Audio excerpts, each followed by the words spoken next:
Hi, welcome to the Sonata Learning Podcast, where we talk to people who are out there in the world empowering others through new skills and new ways of working, and all things, learning related or learning adjacent. Today, we're talking to Boney of Tilt 365, and Tilt is a company that helps some of the world's leading organizations, some of the biggest names in tech and other industries, develop what they call a generative culture and leadership development. And they offer a range of services. One of the ones we're going to be talking about today is like some of their assessment tools when it comes to things like personality and whatnot. And so, thanks for being on the program, Pam. And where are you calling from today? Thanks. I'm actually in Charleston, South Carolina. Okay.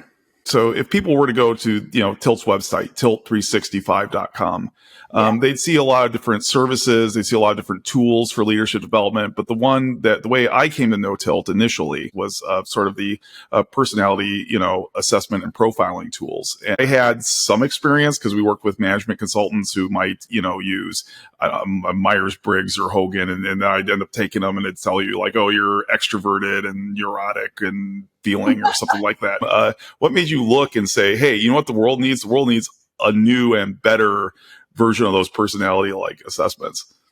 Yeah. Not, right? That's the first thought.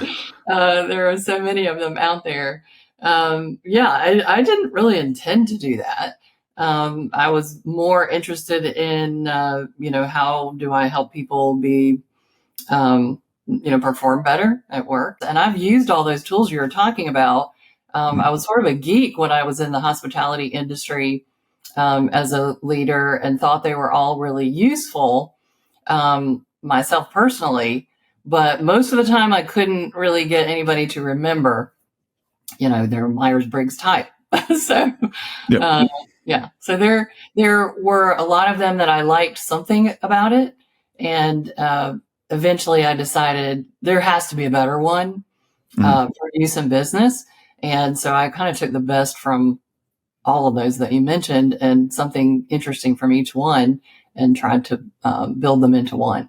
So to give some context to what we're about to talk about, there's the old saying that there are two types of people in the world: those who think there are two types of people in the world, and the rest. I guess along what dimensions does Tilt's assessment tools sort of like evaluate or describe people? Yeah, so we look at two specific dimensions. There are two ways that people form thoughts. So two thinking preferences. One is very optimistic and future focused and kind of positive and imaginative, et cetera, more conceptual.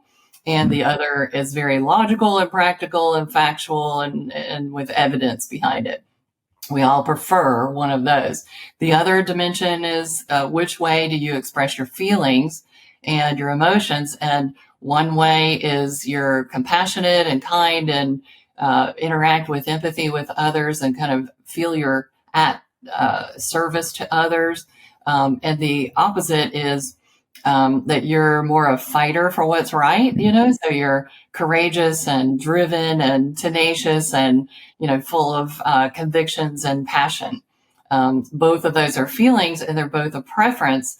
And we all have one or the other that we think is the way that we prefer to be. And then, from having taken, Tilt's assessment, so those two dimensions, actually, if you cross them, you actually get four.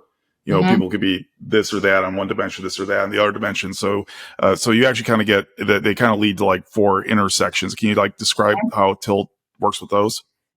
Yeah. So once you know your feeling preference and once you know your thinking preference, those two combine for one of the four patterns that we discuss. And the patterns are impact, connection, clarity, and structure. And those are words that we're often seeking in business. So they kind of tell us that group of people does that the best.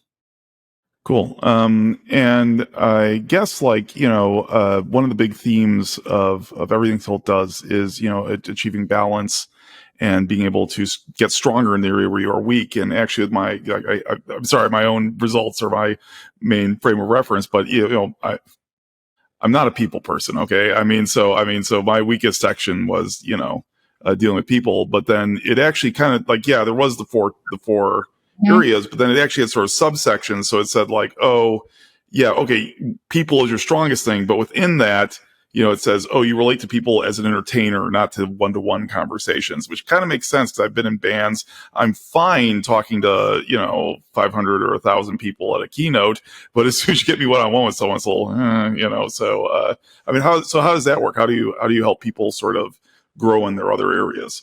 Yeah, so what you're speaking of is the unique amplifier. So, the fact that we've sorted all of humanity into those four boxes is sort of an overgeneralization, right?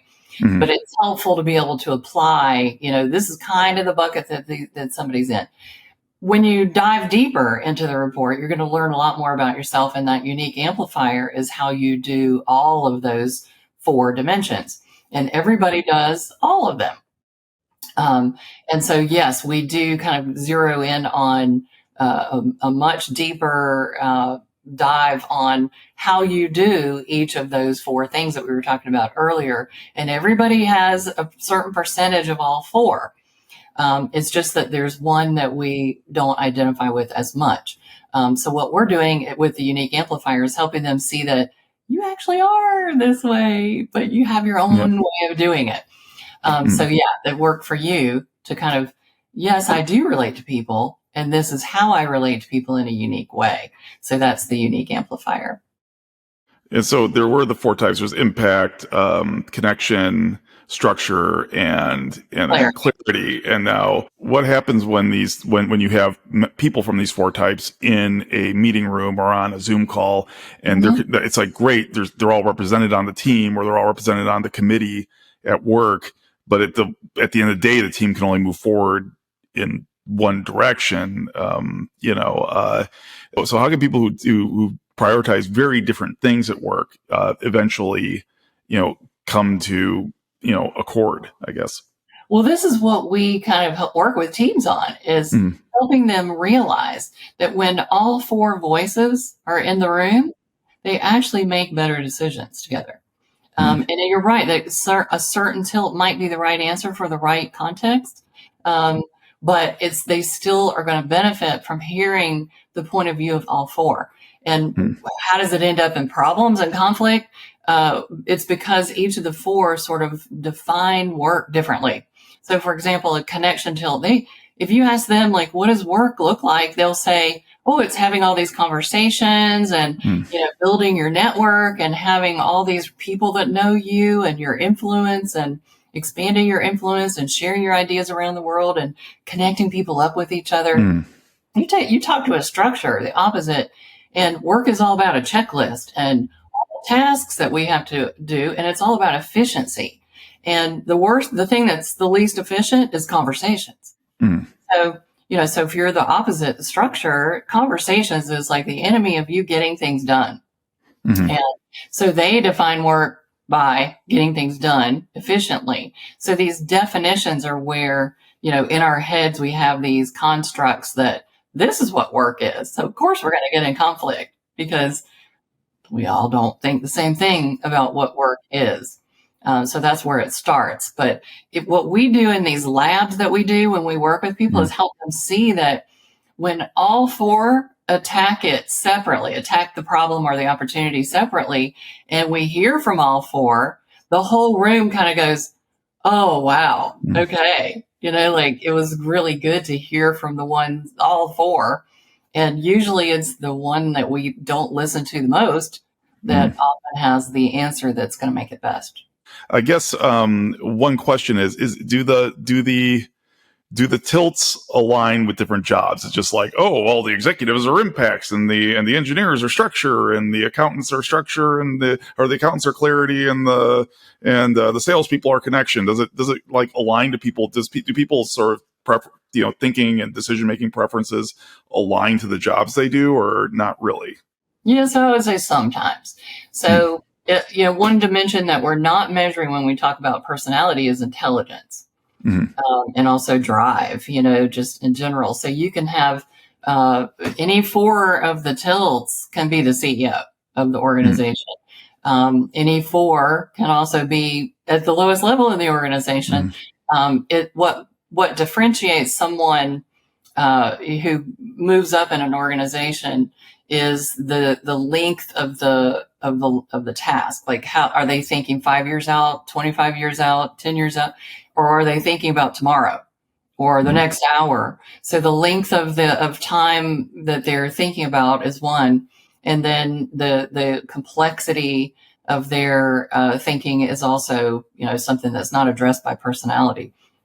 So the more complex someone's brain is, the more knowledge they have in their field, the more they're able to probably think at these higher levels. So, to say these personalities are always CEOs, or these personalities are always in a certain area, or at a certain level, is kind of silly, because it's a whole different construct that determines where you go in life. But what is interesting is that, we do collect in groups that we like doing the similar things.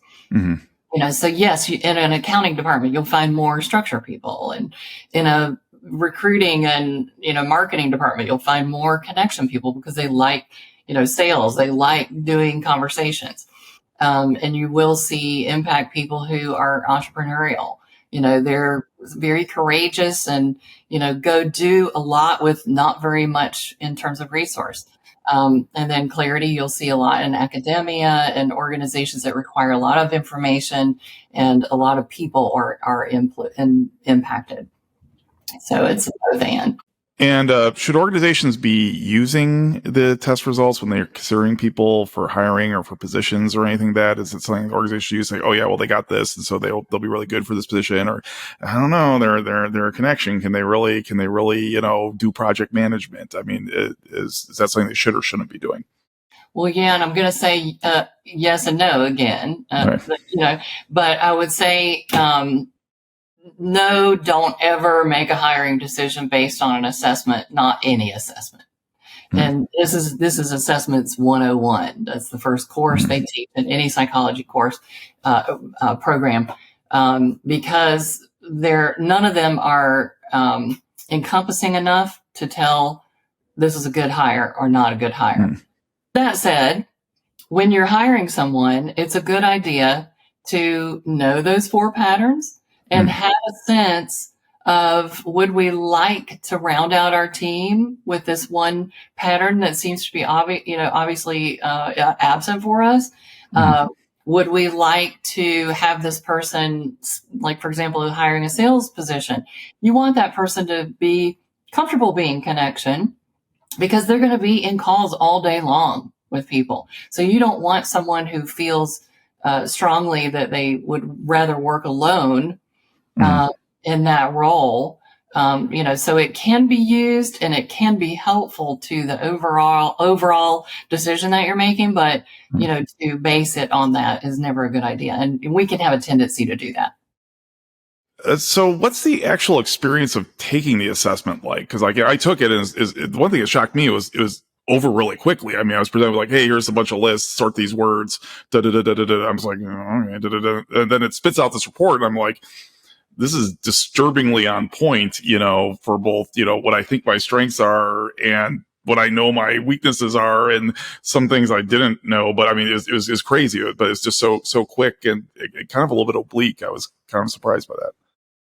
Yeah, we designed the True Tilt profile, the one you're talking about, the personality assessment, to be able to be completed within like an 8-minute max window.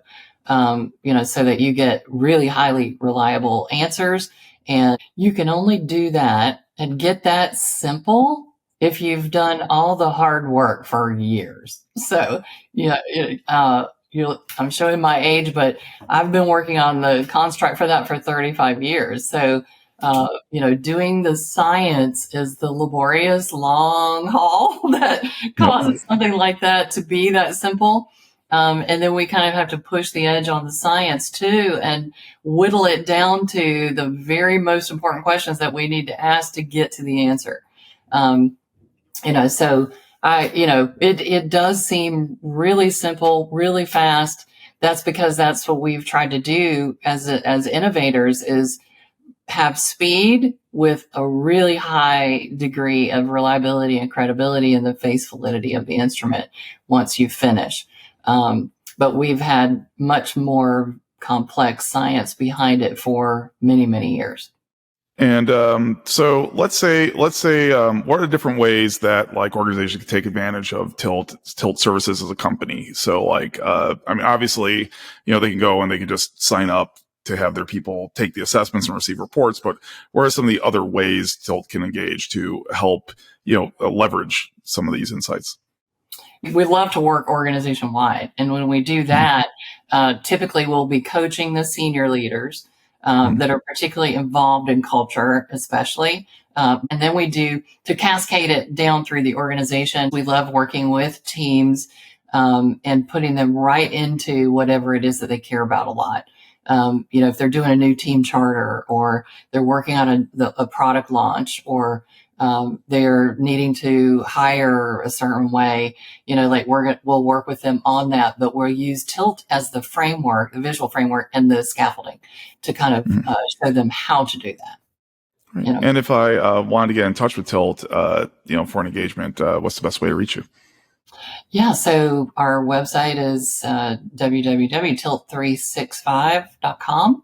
And all kinds of let's talk call to actions on there. So, or you can just write to me, Pam at tilt365.com, and we will put you in touch with the right people to talk through a consultation.